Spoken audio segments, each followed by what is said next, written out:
say, hey, Yellow Jacket football fans, welcome to In the Press Box, being brought to you by the Calhoun Touchdown Club. And, Coach, congratulations on an outstanding 38-28 victory over Peach County, over the Trojans at their home field. Wow, what a game. Yeah, wow, was right. It was it's a great trip down there, and nice new facility, cold night. Super proud of the players and coaches and fans, and the band. You know, it wasn't a full band, but I think they had enough to do a halftime show, which was great. Sometimes on Thanksgiving and they did well.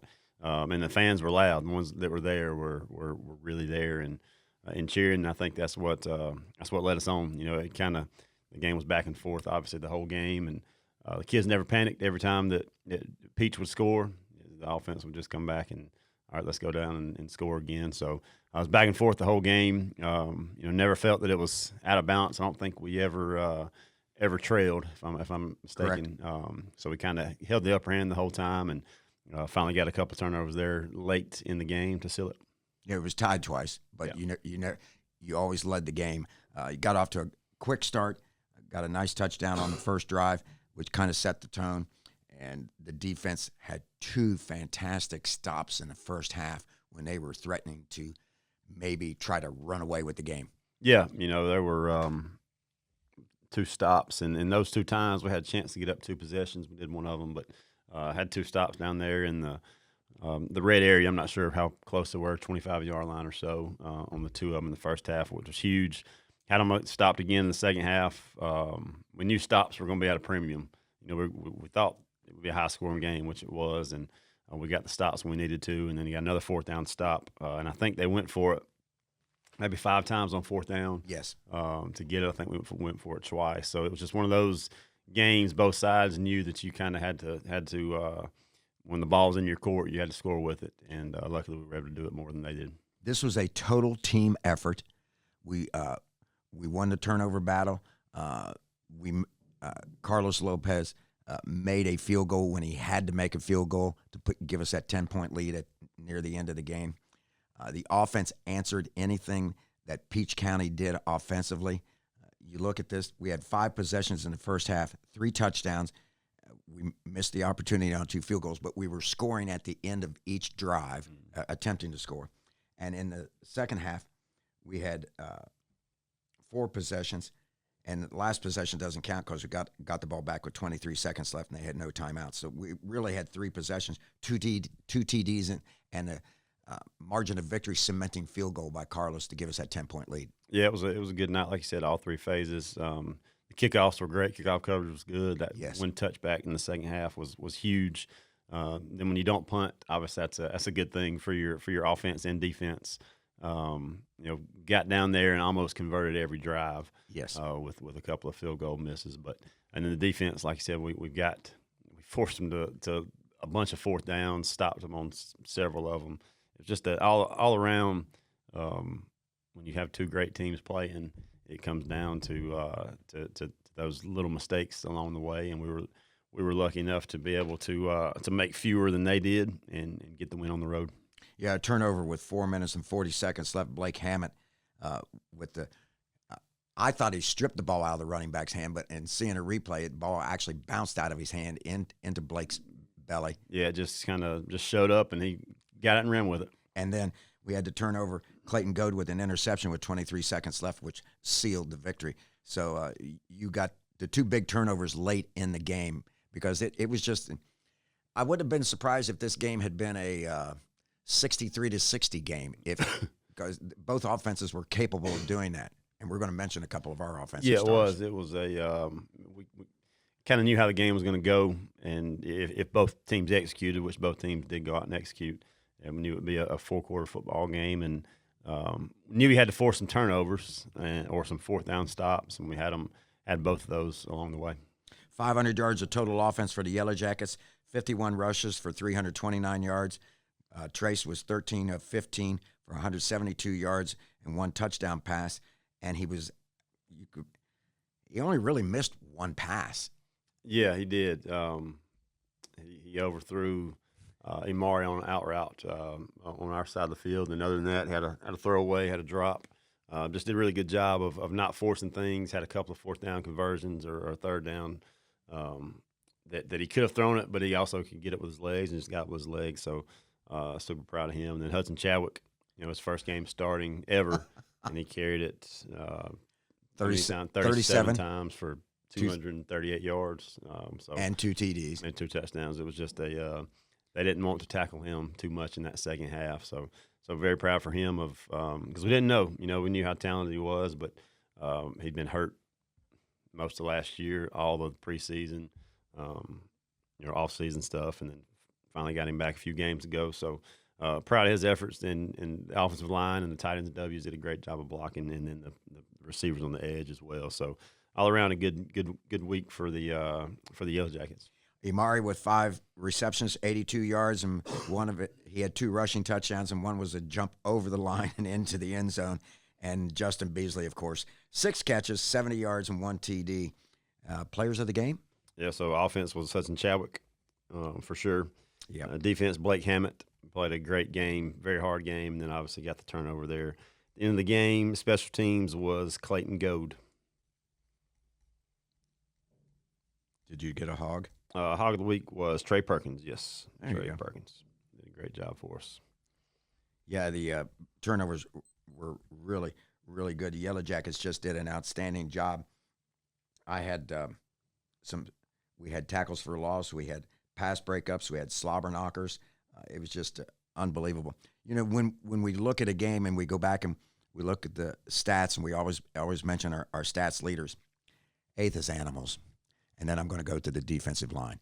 But Athos Animals, just outstanding job of blocking. Yeah, they played really well, playing good football right now. It all starts up front on both sides of the ball, and luckily both of those are playing at a high level right now. It was an Easter egg hunt on the defensive line for our guys. We've got 3 down linemen. They've got a 5'6", really quick halfback following 300-pounders all across the line except for the center. Hiding quick. The quarterback was hard to tackle. The entire black shirt defense just held them to 28 points. Did. Front 6 has been solid all year. But I was very pleased and impressed with the back end because they had those receivers were scary. They ran great routes, but we covered really well. Had a pass breakup on 4th down in the end zone that could have scored a touchdown. A couple plays later, Jaden Perkins came in and had a pass breakup. So beautiful pass breakup. Very, very pleased with the back end, and the front end was just solid as always. Yeah, he came in for Cam Penny, and then Cam comes back into the game. They both did the same thing on basically the same routes. Followed the receivers and got their head turned and put their hand up and knocked balls away that would have been a touchdown against probably 90% of the teams that Peach County played. That's right. Limiting their big play, as we talked about last week on here, was huge, and make them earn it when they got down there, and they had to go for it 5 or 6 times on 4th down. So I'd say that's making them earn it. Well, enough about last week because we're moving on and we're taking on Stephenson, and this is a nice ball team. They come in with a 10-3 record. They are they're on an 8-game winning streak. They've got a good running back. They've got a good offense. Tell us a little bit about this Stephenson team. Yeah, they got a couple of good backs. Had a sophomore that started most of the year, and they've had a senior that's come in and played the last few games. But both of them can take it to the house. They do a lot of wildcat stuff to get their athletes the ball, and offensive line is huge. They're right, is it big? Their right side is 300-pounders, big tall guys. They get smaller as they go kind of down to the left side of the line, but the center is really good. He's one of the best centers I think that we've seen all year. Does a great job of obviously getting snaps, but he's always at the next level getting blocks. He's pulling. It's very difficult for high school centers to snap it and pull, but he does a good job of doing that. And I think the last 2 weeks on 2 or 3 of their big long runs, he's able to snap it, and then he leads the way on the outside zone. So really good offensive line. A couple of good running backs. They like to run the ball. They're probably 75-25 run to pass ratio the last 4 or 5 games. So offensively, you got to stop the run. That's what they want to do. So we got to be able to stop the run. And defensively, they're very athletic. They got a really good nose and really good linebackers that are fast and physical, and they play really the whole 11 on defense are very physical. They're just kind of we call them just real thick tacklers. They're good tacklers out in space, and they're very physical. So got our hands full for sure. At this point, any team that's in the semifinals has good players and has good coaches, period. So, they're going to be coached well. They don't do a whole lot defensively. What they do is they play it really well, and they let their athletes just go out there and play in space. So, it's going to be a tough test. I feel like all three of our games before, like you said a while ago, they're all athletic teams, all big and fast. They're long. This team's probably defensive line. They got a 6'5" guy that's going to give us some issues, with pass rush and pass lanes. So looking forward to getting it kicked off. But it's going to be one of those games we got to play a solid game again and play mistake free and not turn the ball over. 3 or 4 man front. They're a 3-man front. They're a 2-high defense, which we haven't seen pretty much the whole year. We've seen it a couple times here or there, but they're a cover 2 team, and they keep those safeties high, and they're really deep, but they can come down and give run support as well. So is it a 3-3 stack or a 3-4? No, it's 3-4. 3-4. 3-4. Cover 2 look. So taking our chances, down the field may not be there because those safeties are too high, but if we can establish a run game and see what those safeties are going to do is obviously what we're going to try to do every game.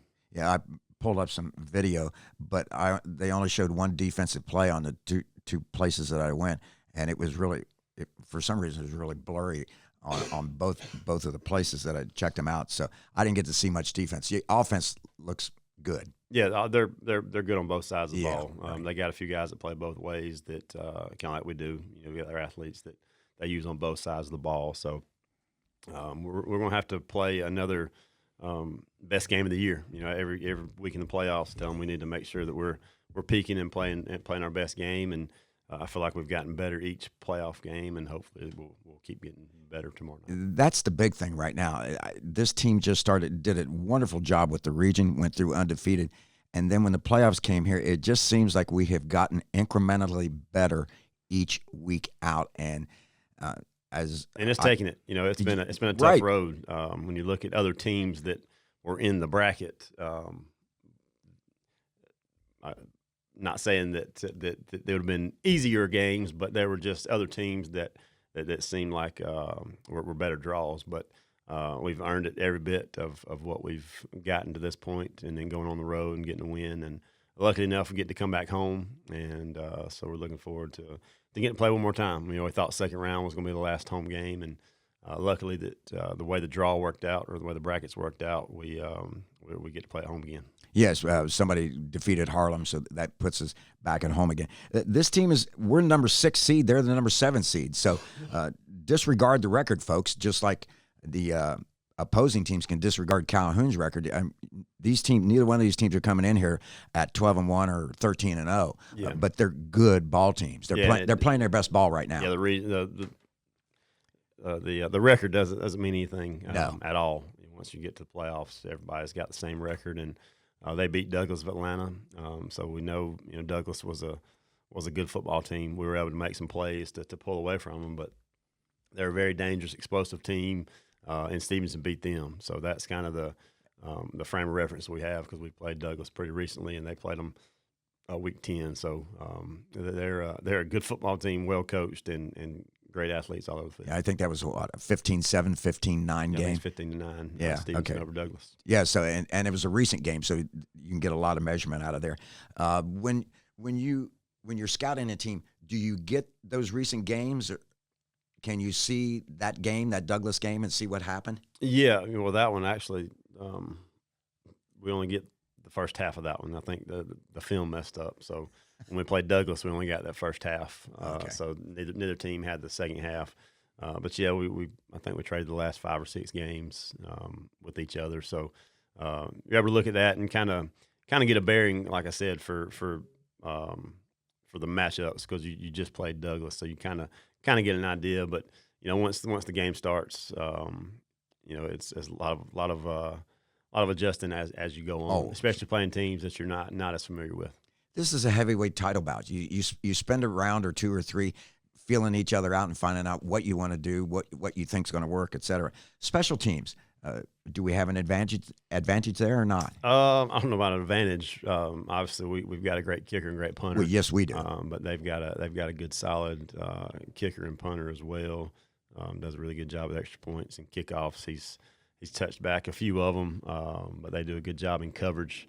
He kicks a high ball, and they've got fast guys to get down there and cover, and they've got good returners as well. So it'll kind of be another game of keep away, probably on both sides of it. Winter weather has arrived and has stayed with us. It's going to be cold again on Friday night. And then next week, when we getting ready for the finals, the weather's going to warm up a little bit. It'll start warming up a little bit this weekend. So how's practice gone? What's the pep in the step like for the guys? Yeah, I feel like we've had the best Wednesday and Thursday practice we've had all year. I told the guys that after practice this morning. It makes you feel good as a coach when you have good practices. It kind of calms the coaching nerves just a little bit. And I told them it's just all about going out and playing mistake-free football. Not having any stupid penalties, not turning the ball over. The blocking and tackling has come a long way up to this point. We just got to go out and play football the way we know how to play and see where we are in the fourth quarter.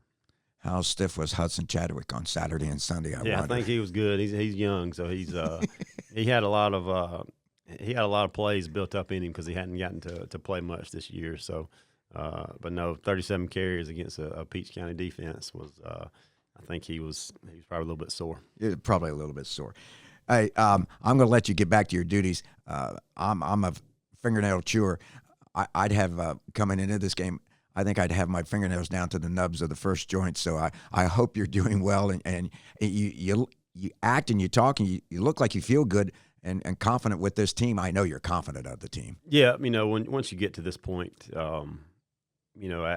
everything's bonus. Everything's bonus. Right. The more practices we get to have together, because it's very fleeting. You get a team together, and then seniors graduate, and you start rebuilding for the next year, and it's just a constant cycle. So every bit of time we get to spend together as a team is cherished, and definitely feel blessed to be in this spot. And hopefully we show up Friday night with and play fast, play physical, and give the fans something to watch. Well, folks, hopefully we're indoors as far as the broadcasting, but we're back at our home site, Phil Reeves Stadium, and we're going to take on the Stephenson Jaguars. So fill the stands, wear your black and gold, and come out and support the Yellow Jackets. Coach, I'm going to let you get back to your duties. Good luck and good health to the Thanks, team. Dave.